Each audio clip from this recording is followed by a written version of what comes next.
Hey everyone, it's Jason. Welcome to Power Rangers Heroes of the Grid. This is for the Fan Appreciation Kit 2. This was a pre-order bonus if you got the Light and Darkness and the Village Pack number 5.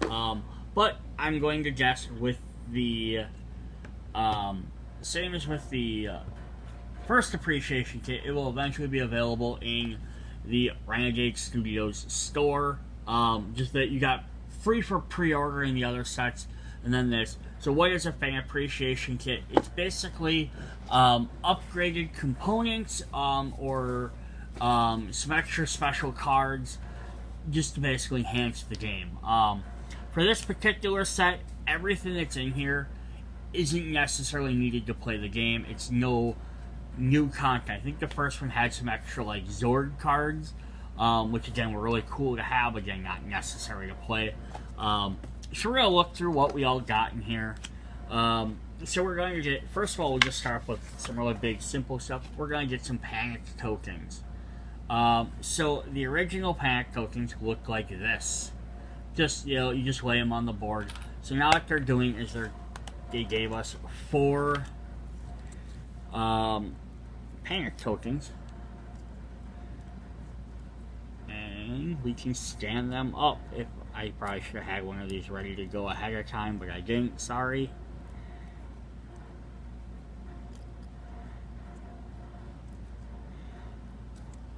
But now we can stand them up just to make them, 1, a little bit more visual, and then 2, I think that way they're easy to put on. Stuff like we have from the new set, we can drop that on there.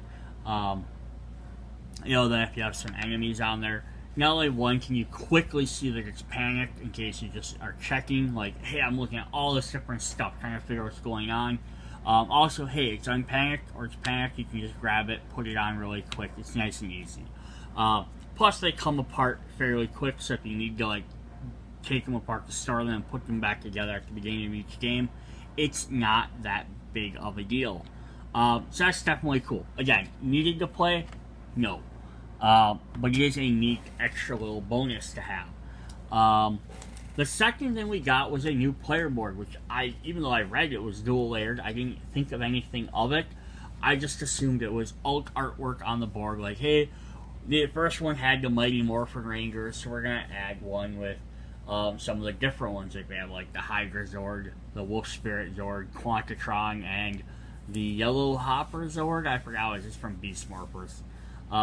I just thought that's all it was, but it's actually a neat dual layer board. So it has extra circles here and circles here.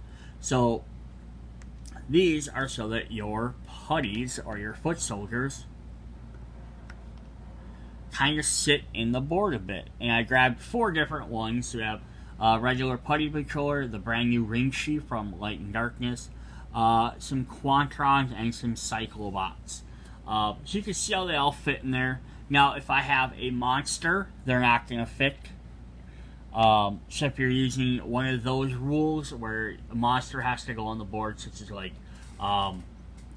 if they're teaming up together, something like that, they're not going to work. The other thing is the new Ringsy Soldier, Ringsy Beast is actually, when you play one of them, they're supposed to put a token in there, a hit token in there for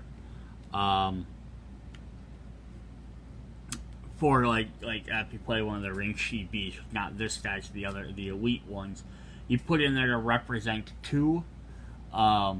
It might be easier just to like skip a spot and leave it, because I'm just worried if you drop one of your tokens in there, they might not fit. I'll have to grab one quick and check that. Then the other thing we got is because we have our regular Morpher. So here's our original board. You can see like nothing extra special. So I put these guys on there. They're going to sit just fine. But it's always that thing, someone bumps the table, they can slide. So I think was kind of the whole point of this, is to keep things from sliding. The same thing, so we have our little counter here. So you just move your Morpher, goes over to each one. So now what they did was a little bit more interesting. So this will kind of sit in there, it kind of snaps in there a little bit. So again, it kind of keeps it from popping out. Now, I snapped it on there, it doesn't pop super quick out, but maybe a little bit tight fit, you know, for just keeping track. But again, it's one of the things I think the idea is there's so much going on in the game, kind of like the panic tokens, is that having these extra little things on there will help the board from falling out. So now you might ask though, but now we have our energy spot and our Megazord. Why didn't they make that dual layered? I think one, again, the little tokens. Problem is they might get stuck in that little hole. How big would you have to make this so it's like a pocket where they wouldn't get stuck or wouldn't constantly be like pulling against each other. And then the problem with the Megazord one would be some people sleeve their cards, some don't. So you have to make it big enough to sleeve a card and to accommodate, most card sleeve sizes. Otherwise, you would end up with the issue of, it doing it. So if it's, this is set for the exact size of a card. So if I put a sleeve, I get my tarot sleeves. I just don't have these sleeves yet, so I just got this. It would have to be a little bit bigger. We have to make sure it's enough room for someone to fit in there. They kind of made that issue with the deck building game. The first pre-order came with a dual layered thing, so your main Zord card could sit in there. The problem was if you sleeve that card, and if it has anything bigger than a regular like tight sleeve, it doesn't really fit in there. So it kind of made that board pointless. So I think that's why they got rid of that, because you can't sleeve your minis. You could put bases on them, I guess, but so that's definitely a neat extra little thing. Is it necessary? Nope. But if you're looking at it, this could have been a little bit smaller, just so that I don't feel like I'm going to rip these off every time. But that's alright. I'm not going to complain too much there. Up next, we have Psycho Silver alternate figure. So we've gotten a couple other alternates. We got Anubis Kruger, who had a different head. We had Samurai Green, who had Ken Watanabe, who had one with his vest on and one without. This one, we're just going to get an alternate version of Psycho Silver. So what is interesting about this is because, again, I haven't seen this season, so from my understanding, is what the whole thing was is that the Psycho Rangers for In Space were basically like created to be almost evil versions of the Rangers. Except then the Silver Ranger, when he appeared, he pretended to be a Psycho Ranger at some point to like infiltrate them. So then they made an alternate version. So he's silver, like the regular Silver Ranger. You can see how he kind of has a weapon that sort of matches. Like a big bladed gun, almost. But yeah, so he's still his hero silver color, as compared to like one of the villain Psycho Rangers. But he's got like the belt and the helmet and all that stuff that look the same. So it still matches their aesthetic. But yeah, it's just the idea so you could put him on as your hero form. Like, hey, he's hiding out as that. It's not really a playable piece. It doesn't come with any extra cards or anything like that. It doesn't create a Silver Ranger, Psycho Silver. It just lets you complete the full set. Because now you can have all 7 Rangers. Because I think there's the original 5 plus the green, which is 6. So you can have all 7 Psychos out there. Would have been kind of neat if they would have put them in the sculpt, the same colors as the villains. But I get why not, just so you don't accidentally think he's a villain and then confuse him if he's on the board. So that's definitely neat there. Then we have one other thing to go over. 1 second. Alright, so I grabbed one of the hit tokens. I just wanted to see what it looked like by dropping there. So they're just big enough that they don't really slide in there. But you can kind of see how it can sort of get kind of caught in there a little bit. Like, I kind of try and pull it out, and you don't want to damage them. So it's just something to keep in mind if you have to put a hit token on there to represent a second character. Is you're just a little bit on the odd side for that. Alright, so then the last thing we wanted to look at for this fan appreciation kit was the Araga Pack. So this pack includes cards which the original versions were either misprinted, so a few of them had some sort of wrong text on them, or they need clarification. Replace the original version with discards with updated versions. Now, this is what's really awesome about the Power Rangers game, is they have been releasing these packs here and there, or with like later expansions. Usually they have to go with like the pre-order sets, and the bonuses like that, these fan appreciation kits, because it's someone that's like, it's showing that, hey, you guys are dedicated enough to keep buying this stuff. We're going to give you corrections to errors on cards, so you don't have to try and remember that it's wrong or print off your own proxy version. And then we'll fix it in a later set for people that, pick up the game in retail. But if someone buys like, oh, I bought that one set and I never bought anything else, like, well, they're not going to send out like one card to that person, one card to this person. So this is not the first time they've done this, but this is the biggest time they've done it. And a lot of these, I think most of us didn't know were coming. Like, they revealed on the back here what cards they were, but then we didn't even know what was wrong with all of them. Some of them were obvious, some we knew. And by we, I mean, like, the fan community, go to their Facebook group for this. So I'm going to do is on the left side, I'm going to put the unsleeved card, which will be the new errated version or fixed version, and on the right side I'll put the regular original version, so we can see what the differences are. So we're going to start off with Tenga Warriors Flyaway, and we do get 3 copies, so we get the same amount that would need to be replaced. And then here on the sleeve side we have the original, so it's going to keep all the same artwork and everything.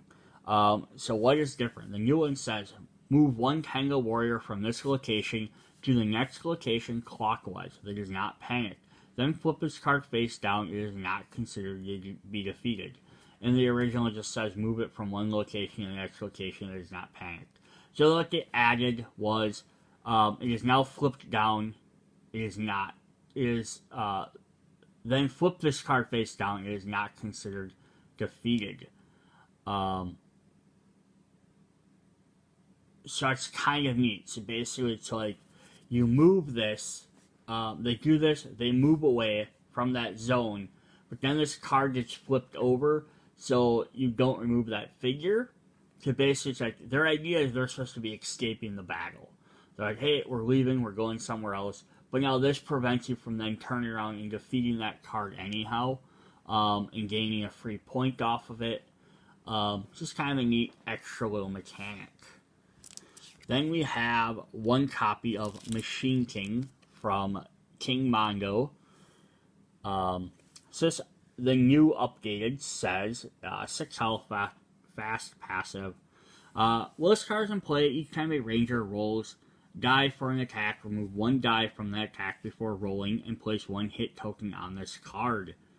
And then the original said, when it's in play, each time a ranger rolls a die for an attack, remove 1 die from that attack and place a hit token on this card. So what is the exact difference? Well, it's in play, each time a ranger rolls a die for an attack, remove 1 die from that attack.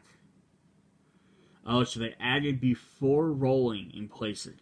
So the original one was basically you rolled all your stuff and you could remove anything. So you could remove a miss. And now the new one is you have to remove it before rolling dice. You might have. So basically you're limiting what you can do. So it just makes it a little bit harder to defeat. And kind of negates your disadvantage of it. So it makes it a harder card, which is probably what it was supposed to be. Then we have Astral Vortex. Now this is the big one that they did, because this isn't just a slight change in text. This is where they literally printed the wrong text on the card. So as you can see in the old one here, this deals with Elsa, who is one of the other characters in the villain pack, who's clearly not Astronema. So the old effect is completely wrong. They did offer like printing so people could like go ahead and print off their own proxy version, but now they've released a full version of it. So what it's actually supposed to do for Astral Vortex is, as well as cards in play, each time a ranger deals any amount of hits to an enemy card with the guard keyword, drain 1 energy, and that ranger must discard the top card of their deck. So basically makes him suffer for dealing cards with guard. Alright, so those were the 3 enemies. Now we're going to get to some ranger cards. So as early as the Space Ranger, which wasn't too many sets ago, we have Star Slinger. So this has 3 attack, costs 3, does 3 dice. After rolling, choose 2 dice from this attack and deal that much hits to up to each 2 other enemy cards that are not adjacent to target. And then the original says, after rolling, choose 2 dice from this attack. Deal that much hits up to 2 enemy cards that are not adjacent to the target. So what did they change?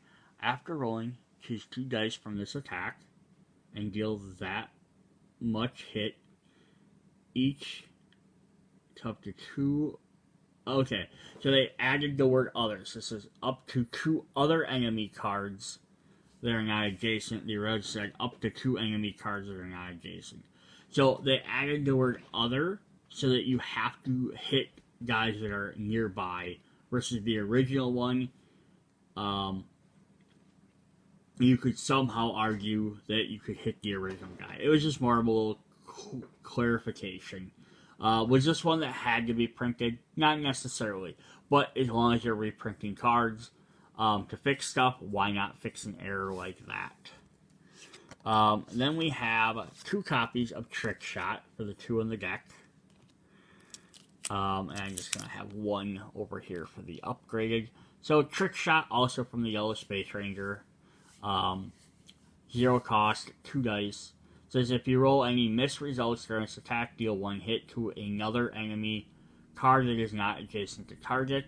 And again, they just added the word another to an enemy target that is not adjacent to target. So it's just clarifying both of them cards that they mean you have to select a card that is not the original target.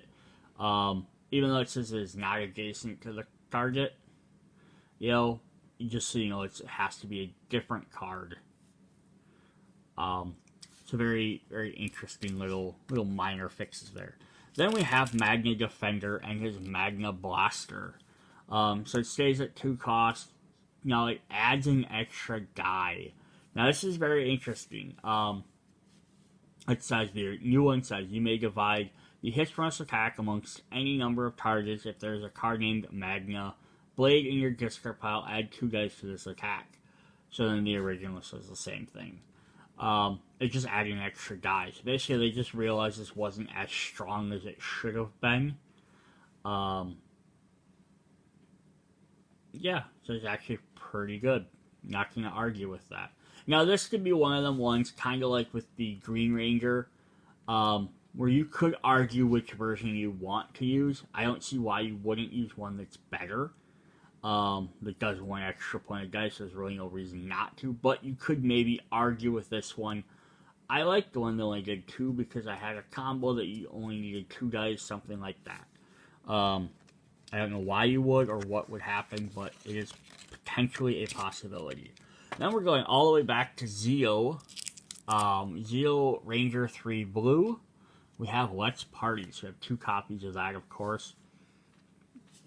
Its maneuver, it says, choose up to 2 enemy cards and attach 1 energy token to each of them. After you play this card, another ranger of your choice may immediately play 1 card. So then the old one said, choose up to 2 enemy cards and attach 1 energy token to each of them. After you play this card, a ranger of your choice may immediately play 1 card. So again, it's just specifying that another. Now this one I think is very more important than the Yellow Space Ranger, just saying another. Because that one was saying, those ones were saying you have to choose a target that's adjacent, so kind of the fact that it had to be adjacent sort of indicates it has to be another one. This one actually changes how the card works a little bit, because after you play this card, a ranger of your choice. Well, of your choice could be yourself. And now it's saying another ranger, so it has to be a different player than yourself. So it does fundamentally change how this card works. Again, this could be that argument that, like, you could say, well, I like how it worked the other way, and you could play it that way if you like. That is your choice, because it does actually change how the card works. Alright, then the next two cards I think are very simple changes. So we have from the Omega set, we have Take the Initiative.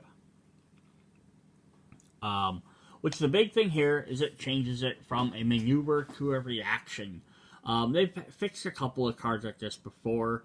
The thing is, if you read how it worked, you could see how it has to be a reaction. It's not a maneuver because it's maneuvers are basically, here's a thing you can do. And reaction is to say, at this timing, do this. This says, play at the start of the battle, which means it has to be a reaction. The players may either ignore the fast keyword and take the first turn, or ignore the guard keyword during their first turn in battle. Did they change any of the other stuff? The Rangers may either ignore the fast keyword to take the first turn in battle, or ignore the guard keyword during their first turn. Nope, they just also laid out how it was so it looked a little bit nicer. Starting it on the second line and everything. But yeah, this is a thing where it's like, like the Magna Ranger and the Blue Zero Ranger, I said, you could argue if you want to keep the old one. This one you really can't. You have to, even if you have the old version, it says maneuver, you have to play it as a reaction, because that's how it actually works. Then our last card is we have the 2 copies of Accelerate from Hyperforce. This is all the way back in the, first expansion that came out, like, right away. So we have Accelerate. So the big difference here is now Accelerate costs free. It is 0 instead of 1 cost. Otherwise, it's still a maneuver. It says a ranger of your choice may immediately play 1 card. If it's an attack, deal 1 dice to attack. Now this one, unlike that Blue Zero Ranger, says a ranger of your choice. So you can choose yourself. You can choose to accelerate yourself. You can choose to accelerate somebody else. But now it's free, which makes this card 1,000 times better. But sort of like Magic Defender adding 1 dice, why you wouldn't want to play it with the better version where it's cheaper versus one where it costs 1. There might be some weird fringe case where you decide it's better to play it. That's definitely your prerogative to do. I say this, I know they didn't change it because it's only 1 card, but it still says Shattered Grid. I really wish they changed, at some point they reprinted the Ranger card so they said had the Hyperforce team symbol, since every other character has their team symbols, plus then like the Time Force Pink and the Samurai Red would have had their team symbols, so they fit a little bit better with their teams when they're out. But that's, again, a very minor thing. Alright, so that's the Araga Pack. There again is the list 2, 3, 2, 1, 1, 2, 1, 2, 1, what sets they came from.